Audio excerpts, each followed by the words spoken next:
So this is a conversation between Jordan Peterson, who is at this point in time, I still believe, an agnostic psychologist, and Dr. John Lennox, who is a Christian mathematician.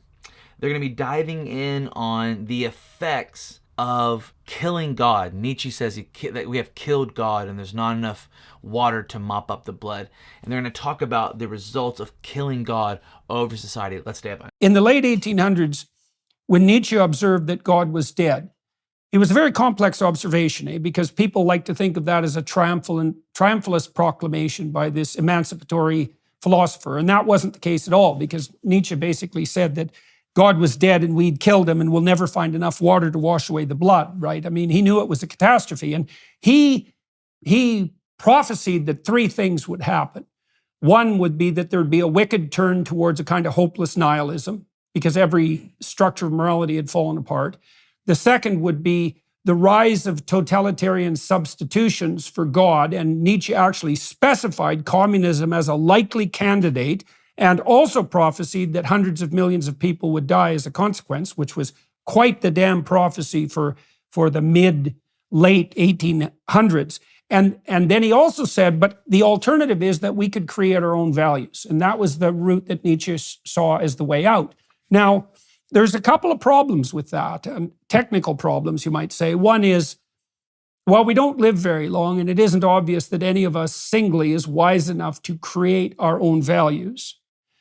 The second problem is, as the psychoanalysts pointed out very quickly, it isn't obvious at all that we're masters in our own houses, because even if you only look at the spiritual realm as equivalent to something like the unconscious, we're all haunted beings, and we can't necessarily trust our judgment. And the third problem, there's four. The third problem is that, well, who do you mean by the we that will create our own values? Like, which aspect of the psyche is now going to create value? Nietzsche said himself that each drive tends to philosophize in its own spirit. And so in order for us to create our own values in some sort of transcendent sense, you have to hypothesize the hierarchical integration of the psyche towards some superordinate end, and that's speaking in some voice. And it isn't obvious to me at all that that would be a subjective voice. I think it would be akin. So what happens with Moses is, when he investigates the burning bush, he goes deeper and deeper into the investigation. And the first thing that happens is, well, his attention is attracted. The second thing is that he starts to notice that he's treading on sacred ground, right? Because he's getting deep into the phenomenon. And the third thing that happens is that, and this is relevant to your notion of levels of revelation, is that the voice of being itself speaks to him, right? The eternal, transcendent voice of being. And Moses is smart enough, he's wise enough to know that that's not him, right? It's something above and beyond him. And he doesn't take credit for it. And that's partly why he never turns into a pharaoh in the desert, right? He separates himself from the source of sovereignty as such. And I don't see how that can be done in the rationalist, atheist, materialist realm of conceptualization. You fall into that subjectivist trap. Hey, sorry to interrupt the video real quick. If you are interested in finding out truth, whether that's what the Bible has to say about any sort of random subject, all the way to can creation and the world actually testify that God is real, I want you to click subscribe. We're coming out with videos just like the one you're watching every single week. Our main goal is to help the skeptic come find Christ. If you believe in that, subscribe. See you later. Bye. Okay. Nor do I. And I think Nietzsche, in that sense, was a kind of prophet. And we're seeing the damage done. You know, ever since I was very young, I was fascinated by the polar opposite of my Christian heritage. And that has led me to spend quite a lot of time in Russia. And I've talked about these kind of things to Russian friends, many of whom suffered in the Gulag. And I remember one conversation with a leading academician, and he said to me, he said, you know, John, he said, we thought we could get rid of God and retain a value for human beings. And we woke up too late to realize that it cannot be done. And it was Nietzsche that said, if you destroy God, you lose all right to the kind of values that we accept in a sense, deep down in our Judeo-Christian culture. And what is so interesting about Moses, and I loved your discussion about that, is that he came face to face not only with the concept of transcendence, but transcendence itself. And he was brought into the presence of the very glory of God. And you were discussing in your round table how in Hebrew, kavod, glory is associated with weight. And that leads me to think, relevant to what you've just said, about C.S. Lewis. I'm old enough to have listened to C.S. Lewis, by the way, when I was younger. And C.S. Lewis in the 1940s saw exactly what was going to happen if a group of human beings took it into their heads to determine and redefine all future generations through genetic experimentation and so on. And in 2 books, The Abolition of Man and That Hideous Strength, he spelled that out.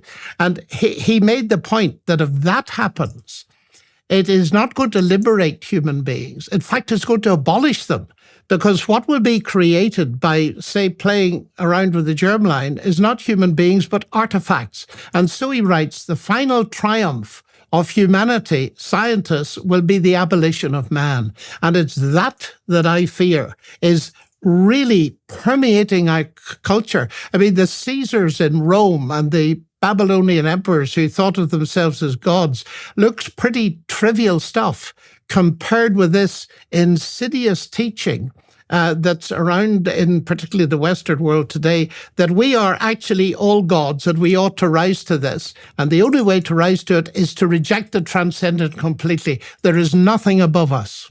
I love what Jordan Peterson said, that we aren't even the masters of our own homes.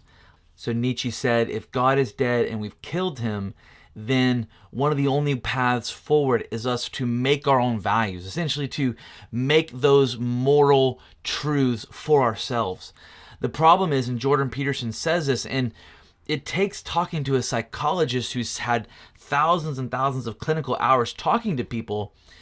He says, we're not even the masters of our own houses, not physical houses, but he's talking about ourselves, our minds and our hearts. We aren't even the masters of those. We can't even bring those into order. How are we going to lay down fundamental truths then? We don't even have the ability to maintain even healthy relationships sometimes, and we think we're going to create order for it. So the Nietzsche's proposition just breaks down on a fundamental level because we are flawed. One of the problems, I think, underlying some of these arguments that a skeptic or an atheist might put forward is, and they would say on the extreme side, Alex O'Connor, a cosmic skeptic, and others would say that there is no subjective morality, that morality is just, or there is no objective morality, sorry, that morality is just subjective. The problem is, I see in statements like this, and when you get in conversations like this, you realize that actually when we think that we can create our own morals, our own values, like Nietzsche said, it is assuming the assumption that we are inherently good, that the things we would come up with are inherently profitable for mankind. And Frank Turek famously always uses this example about Mussolini or Stalin or Hitler, whoever. These guys were doing in their same, they were acting in their best interest as well, and yet it produced genocide and all of this, that, and the third. So it's the Christian, though, who actually believes, no, in and of ourselves, we are evil people. We are evil people, and we need a higher moral standard and a lawgiver, a higher lawgiver, to actually instruct us on the way we should live. I don't remember the example. I should have looked it up, but it's okay. Look it up for yourself. Dr. Turek gives this example of a famous, I think it's philosopher. He talked about how the low income, the poorest, were the most moral people, and the upper elites were the worst. And then he was thrown into the gulag. I believe it was a gulag in Russia. And he got to spend a lot of time with the low, poor, low income class, a lot of time with those people. What he began to realize is No, they are just as evil as the upper elites that he had been rubbing shoulders with for all those years and studying and seeing. That evil is no respecter of person. And anybody will operate within their own self-interest when given the chance. When pressed hard enough, we will go into self-preservation mode. And that is why we need a moral lawgiver to tell us what is right and wrong. This is what I see, and I've said this several times in some of the videos, is that many people who are atheist or agnostic or a skeptic or whatever, they want to claim that there's no God, but then they want to use the moral laws that we get from theism, at the very least theism. You don't want to say Jesus is God, fine. At the very least theism. They want to use those things when it's like, well, if there's no God, then bro, you can't use the laws that he has given us. You have to just say everything is just kind of subjective. What is interesting to me is that many people at that fundamental level, they know that's just not right. They know in their heart of hearts, that morality, good and evil, is not subjective. It is objective. There are clear moral values. This is why all across the world, no matter where you go, there is essentially a standard of living. There is a standard of morality. It is this common social fabric network that we are all engrafted into. And it's one of the greatest examples and greatest testimonies for a moral lawgiver, to land it here. If we cannot, like Dr. Peterson says, be the arbiters of our own values, if we can't create our own values, then our values have to come from something that is transcendent beyond us.